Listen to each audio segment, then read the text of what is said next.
কি ঘটছে আসলে সেন্ট মার্টিনে?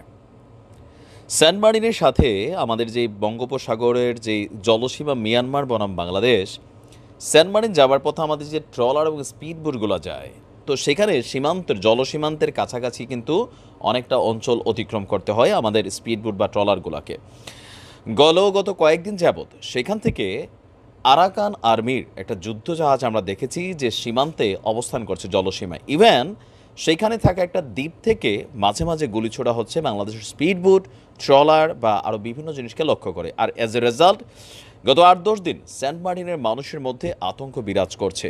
আর সারা দেশের মানুষও জানতে চাচ্ছে সেন্ট মার্টিন দ্বীপটির নিরাপত্তা এবং মিয়ানমারের যুদ্ধজাহাজের গতিবিধি পর্যবেক্ষণে আমরা এতদিন ধরে যেটা চাইছি, বাংলাদেশের নৌবাহিনী এবং কোস্ট গার্ডের যেই একটা যুদ্ধজাহাজ এবং যে বোটগুলো আছে সেটা আপনার এই মুহূর্তে সেই অঞ্চলে অবস্থান করছে আর জলসীমান্ত এলাকায় টহল জোরদার করছে। আর জানিয়েছে আন্তঃবাহিনী জনসংযোগ অধিদপ্তর আইএসপিআর দেওয়া এক সংবাদ বিজ্ঞপ্তিতে বলা হয়েছে, মিয়ানমারে চলমান আভ্যন্তরীণ সংঘর্ষের প্রেক্ষিতে দেশটির সামরিক বাহিনী রাখাইন রাজ্যে আরাকান আর্মির বিরুদ্ধে যৌথ অভিযান পরিচালনা করছে। মিয়ানমারের সামরিক বাহিনী এবং আরাকান আর্মির এই সংঘর্ষের কারণে নাফ নদী এবং নদী সংলগ্ন মোহনা এলাকায় বাংলাদেশি বোটের উপর অনাকাঙ্ক্ষিত গুলিবর্ষণের ঘটনা ঘটেছে। এই ঘটনায় বাংলাদেশের পররাষ্ট্র মন্ত্রণালয় গভীর উদ্বেগের বিষয়ে উল্লেখ করে গত ১২ জুন প্রতিবাদ জানায়। পরে মিয়ানমার নৌবাহিনী সেন্ট মার্টিন দ্বীপের অদূরে মিয়ানমারের সমুদ্র সীমায় এবং নাফ নদীর মিয়ানমার সীমানায় অবস্থান নেয়। তারা আরাকান আর্মির অবস্থান লক্ষ্য করে গোলাবর্ষণ চালায়। আরাকান আর্মিও মিয়ানমার বাহিনীর নৌজাহাজ এবং বোট লক্ষ্য করে গোলাবর্ষণ করেছে। বর্তমানে মিয়ানমার সীমান্তে দেশটির নৌবাহিনীর একাধিক যুদ্ধজাহাজ উক্ত অভিযান পরিচালনা করছেও আইএসপিআর দাবি।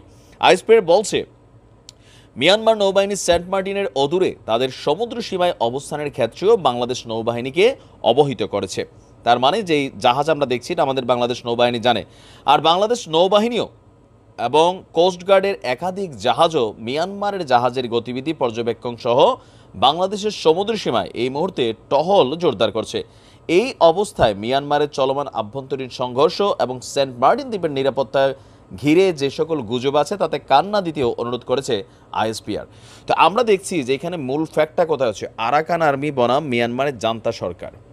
এখন আমরা যতদূর এই নিউজটা করছি, গতকালকে আমি শুনেছি যে এখানে আরাকান আর্মি বেসিক্যালি আপনার মংডু, এখানের যে সম্ভবত স্টেটের যেই মূল শহরটা আছে সেই মংডুকে দখলের জন্য সর্বোচ্চ চেষ্টা করছে আরাকান আর্মি, এবং কি খুব শীঘ্রই হয়তো মংডু আরাকান আর্মির দখলে চলে যাবে। তবে মংডু যদি আরাকান আর্মির দখলে যায়, বাংলাদেশের জন্য একটা বিশাল ঝামেলা তৈরি হবে আমাদের এই রোহিঙ্গা ইস্যুতে।